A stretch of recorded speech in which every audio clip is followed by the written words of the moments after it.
Boom, boom, boom. All right, boom. Boom. Yeah, we gonna react to some true crime, and then some am I the asshole minutes because I want some discussion pieces and shit. So, this mom went out drinking with a man, not knowing he was a cannibal killer in Murder Town. Excuse you? All right, let's see. Every murder town is unique. Every story terrifying.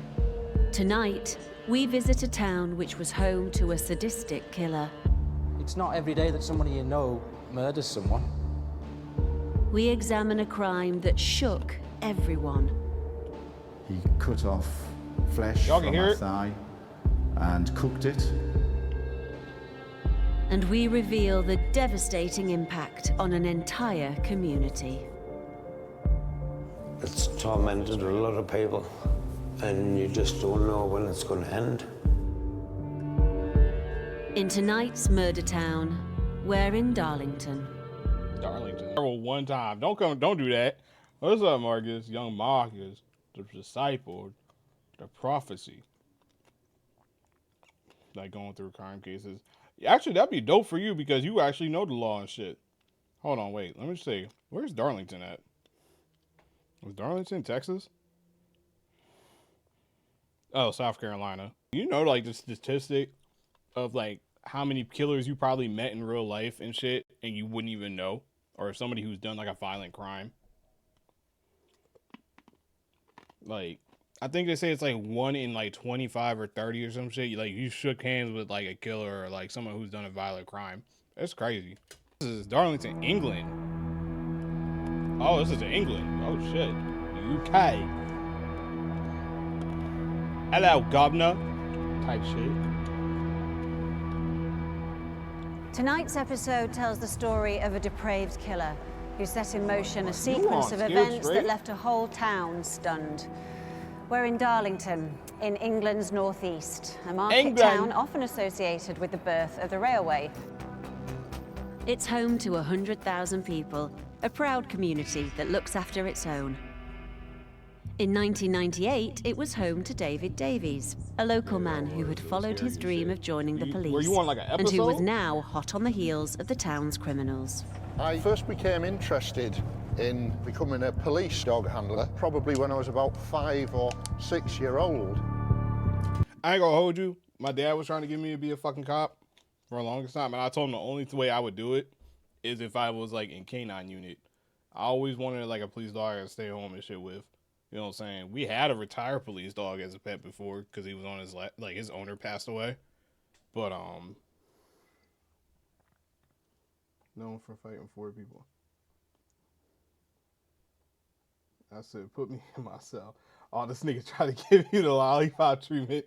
At least he ain't try to give you Kool-Aid. But yeah, no, I always wanted to, if I were to, or ended up in the force or whatever, I said the only thing I want to do is either like forensics or K-9 unit. I don't want to be nothing else, but not found out fucking cops are crooked as shit, so fuck that shit. I joined the Metropolitan Police first in London, and then in 1986, transferred north to Barnard Castle, and I was on the dog section for 17 out of the 30 years that I was in the police force. The bread and butter work was with the German Shepherd, which was referred to as the general purpose dog. We train them to follow a ground scent, so that's searching for the scent of somebody or items somebody has touched. It's just absolutely amazing the way a dog has the ability to smell things out, you know, to memorize. Yeah. That's the one thing in jail too. Fucking, it's segregated as shit. When I say segregated, I'm saying segregated by the race type shit. You know what I'm saying? The blacks stay with the blacks. You know what I'm saying? The white Aryans stay with white Aryans, Hispanics, Asians. Like, I mean, there's very few times they like kind of, you know what I'm saying, integrate. But yeah, jail life is very segregated. You know what I'm saying? Scent.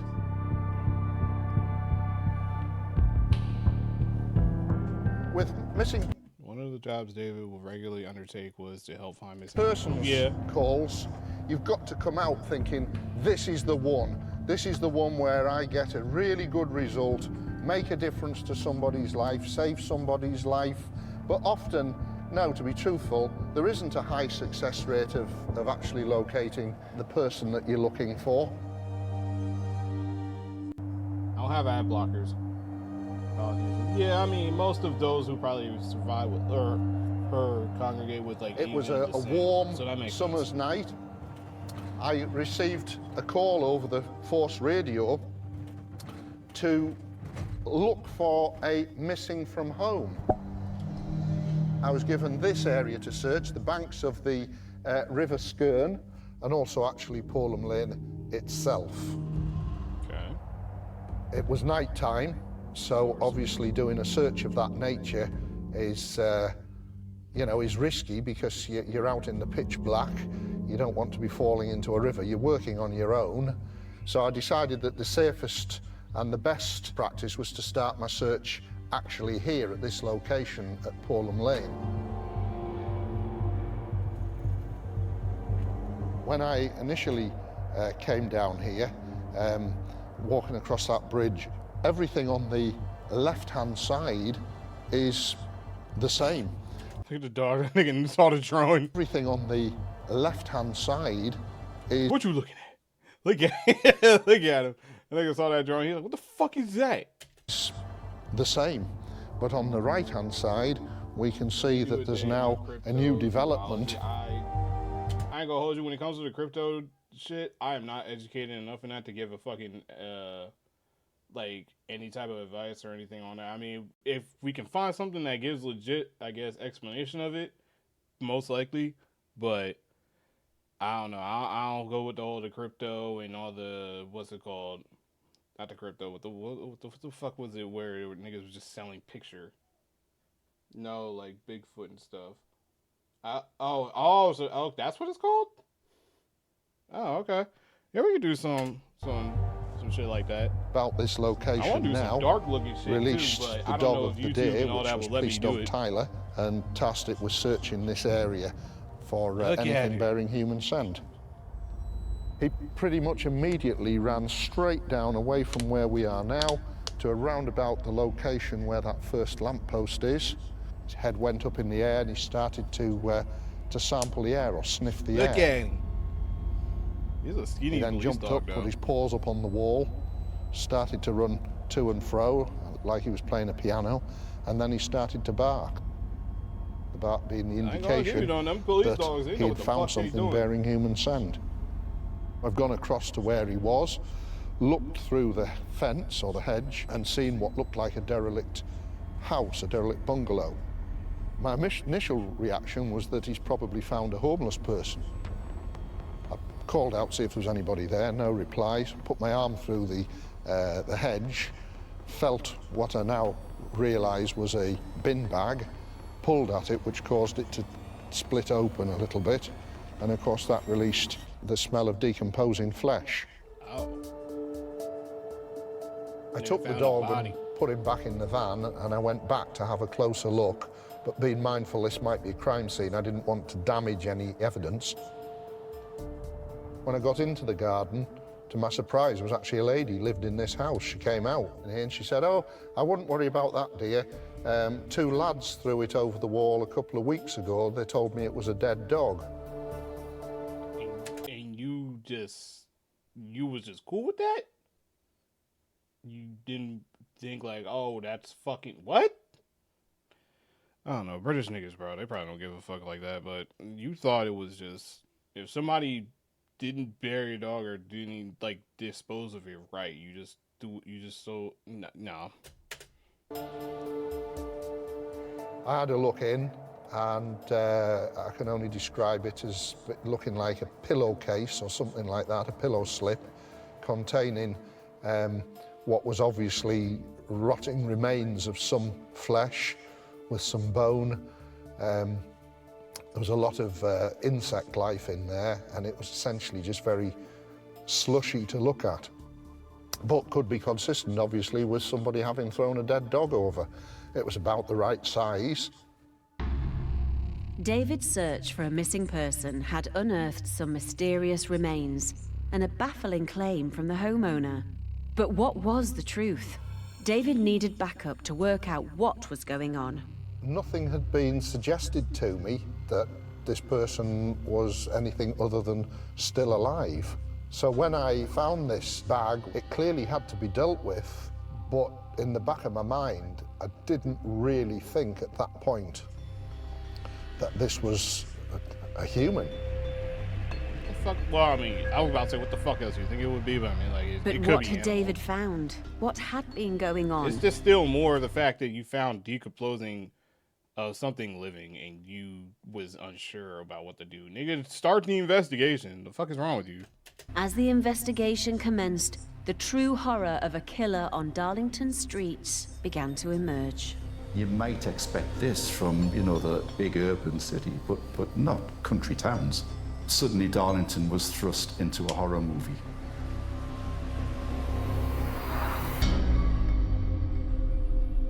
That is crazy. I mean, when you probably hear something that's local on your street.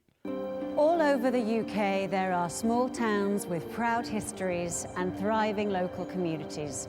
And Darlington is no exception. Darlington is a fairly small town, population of about 100,000.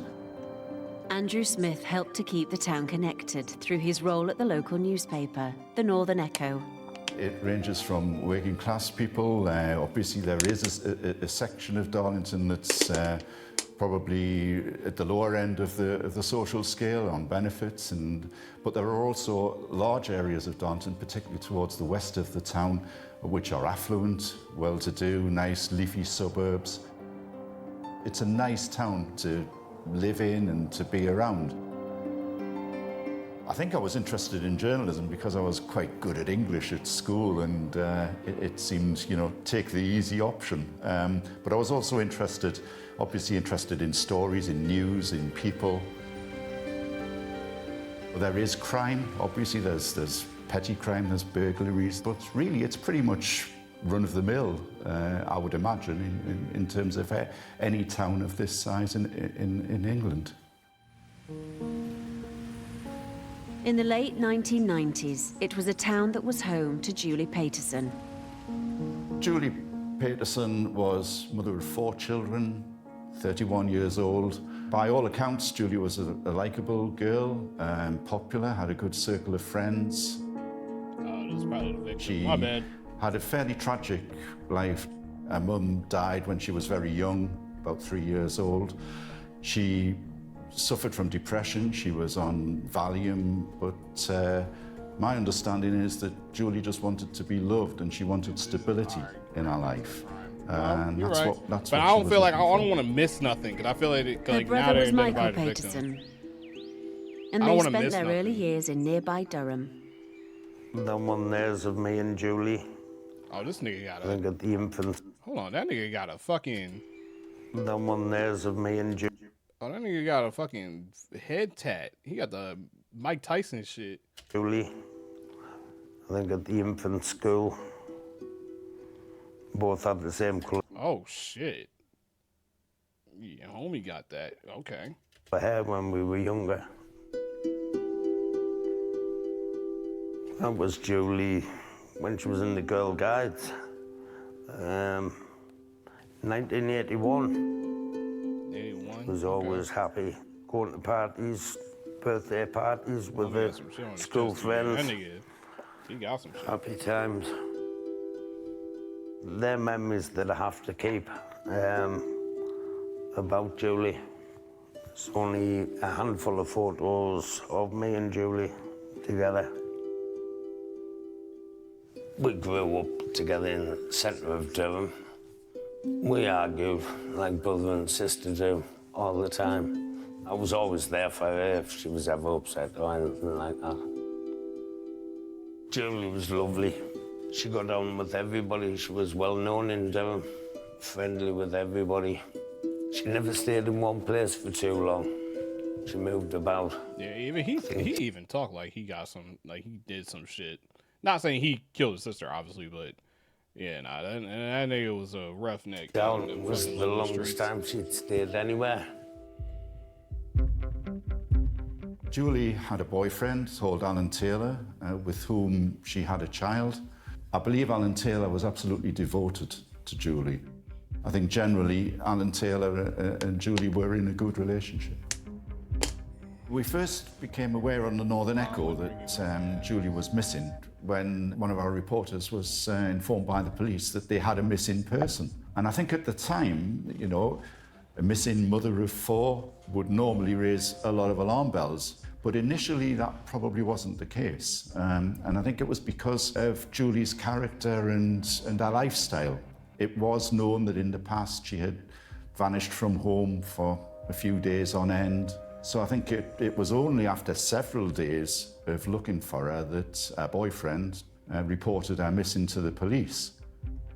In this footage from the year 2000... It took you a couple days, or a few days.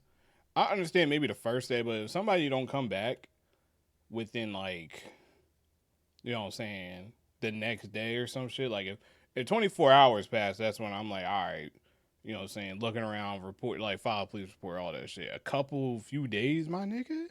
2000, her boyfriend Alan Taylor spoke about how she'd often go missing. It'd be for a day, maybe it's 3 days. The most was a week. Confused she was.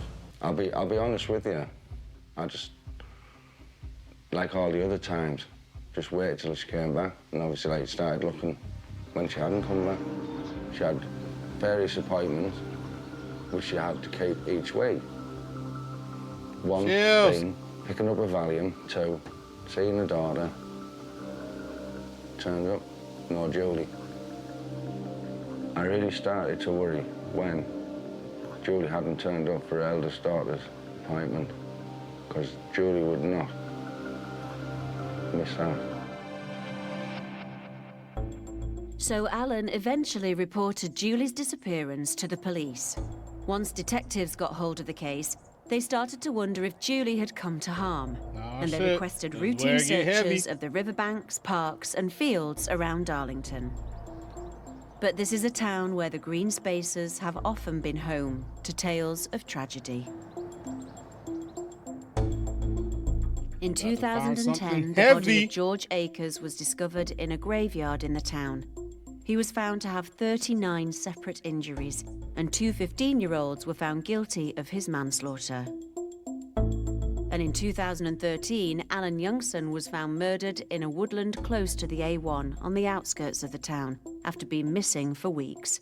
He'd suffered head injuries inflicted by former friend Daniel Dodsworth, who was jailed for life. Should have got up a little bit further. Now the focus was again on Darlington's parkland in the hunt for missing Julie Paterson. Nobody in the town knew where she was, but there was fear she may have come to harm. There was no evidence, no information as to where she'd gone. She had a record of having done it before, and time just passed until we got information that there might be something much more sinister. Son of a... It's not crafty. I'll find an ad block here. It's your craft.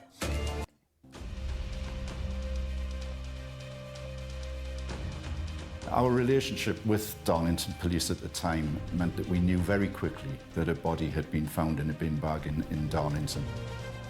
I had a look in, and I can only describe it as looking like a pillowcase containing what was obviously rotting remains of some flesh with some bone. There was a lot of insect life in there, and it was essentially just very slushy to look at. Experts had analysed the remains and were sure they belonged to Julie. A murder inquiry was set up. It's not the kind of place you expect this to happen. So immediately you can imagine the anxiety that there would be in town, in the community, among that particular neighbourhood. It was my dad that told me. He said the police had been to the door asking if he'd seen Julie, and he went, I haven't, no. They came in and said they'd found, and they do believe it's Julie. I go hold you. Just one night, me and my friends went to not play in the graveyard. That's gonna sound fucked up, but we explored the graveyard. And it is a different type of horror. Can't be right. It's a different type of energy. And this can't be right, and that can't be right. And as the days went on, it was just unbelievable. Detectives established a special incident room. and more than 800 lines of inquiry were opened up, with more than 200 witnesses spoken to. The police very quickly told us that they'd found the torso, but other parts of Julie's remains were missing, including her head, both arms and both legs. And so, you know, suddenly Darlington was thrust into a horror movie.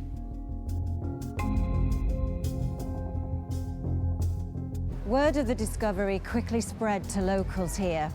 People were gathering in the pubs and on the street, and rumors about what was going on spread like wildfire.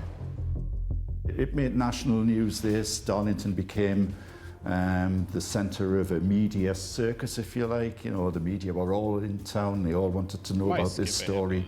You might expect this from, you know, the big urban city, Oh, I see but photos. not country Yep. towns. Hold on, wait a minute.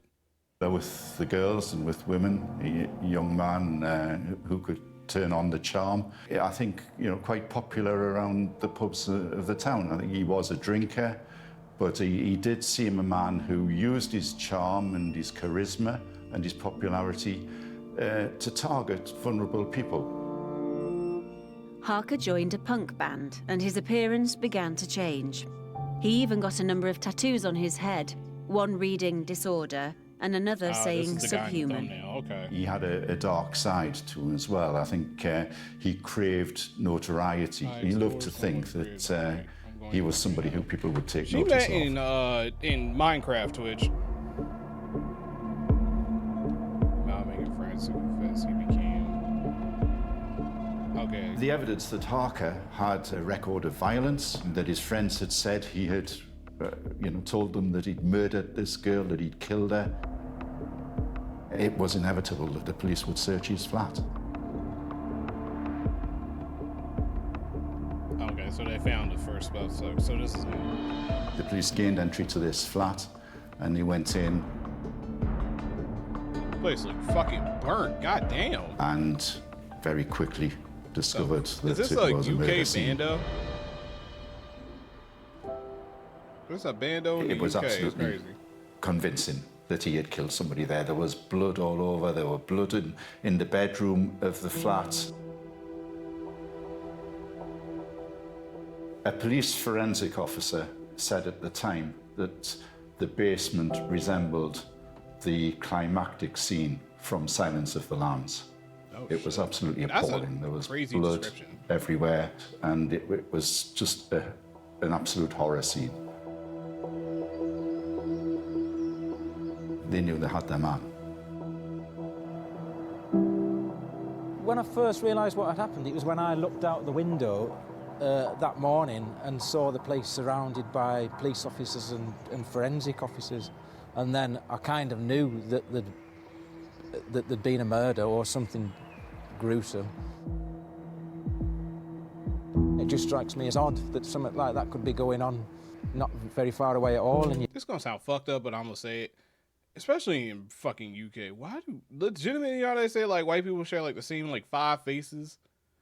Oh god. Like in this one I really couldn't tell besides if one wasn't bald or not. Like if he took off his glasses and he had tattoos on the back of his head, he looked just like the girl's brother.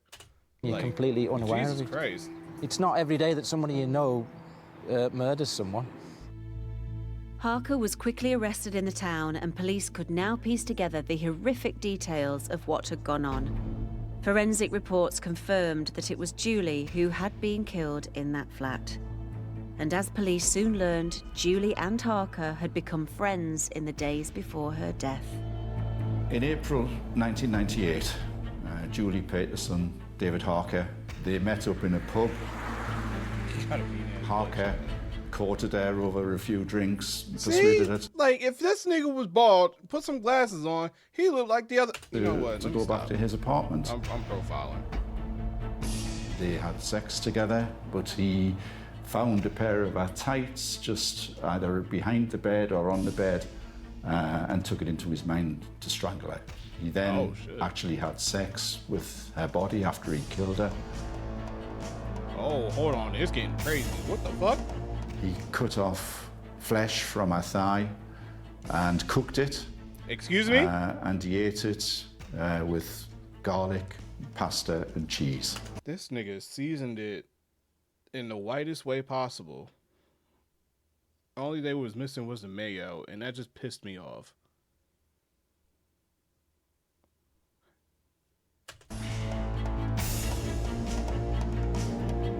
He didn't even season it right. That sounds crazy. I'm sorry. This nigga, what? He then dragged the remains of her body down into the basement where he kept her for some time, maybe a week or two. And over that period, severed her limbs, her arms and her legs and her head. And then disposed of her torso in a bin bag in a derelict garden nearby. Julie's brother Michael was given the news. I always watched out for her and stuck up for her. Just I wasn't there on the last time. And I couldn't have been there, really. Eat mayo and turkey. That's what I'm saying, bro. Like, he ain't seasoned her what? He cooked it. Probably well done this shit. And that's haunted me ever since.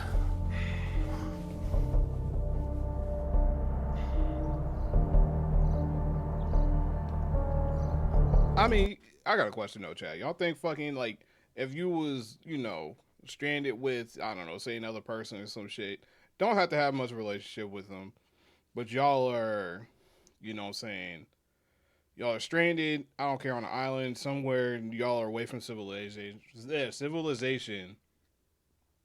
and y'all ain't got no food. You know, how long it take you to go and do some crazy shit like that and pull some cannibalism shit? How long y'all think it'll take y'all? Or would y'all do it, or y'all just starving to death?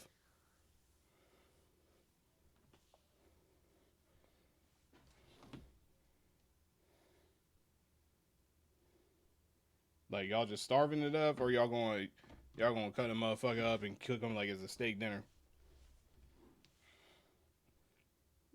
I eat people. He should back it away. I eat my brother's cat first. No, I'm saying it's just you two. It's you two. There's no animals.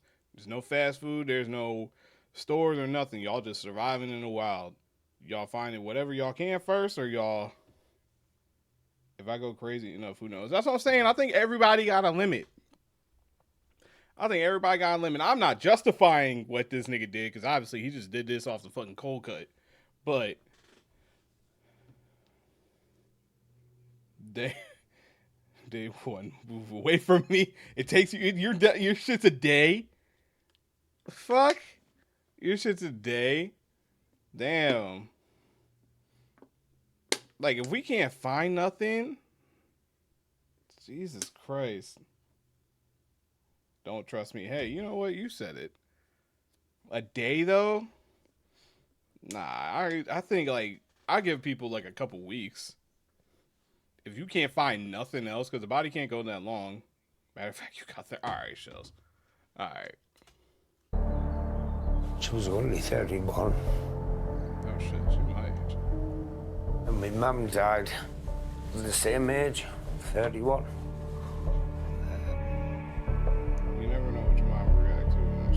I gotta do it, I'm gonna just do it. I'm always playing something. That's Yeah, I miss that. That's what I'm saying. Everybody's survival instincts kick in. That's what I'm saying. Your primal survival instincts will kick in. Even when they say, like, if you die, like, say if I died in this apartment and shit like that, and they didn't find me for like a week or two, and Ron was just here, your cat and shit, your dog, your pets will fucking start picking at your body and eat. You know what I'm saying? Eat you. You know what I'm saying? They don't have. They're just going to revert back to their primal instincts. You know what I'm saying? So I think everybody hits that more. Sorry. Like, if I probably died for like a week or so, man, Ron probably start. If Ron be.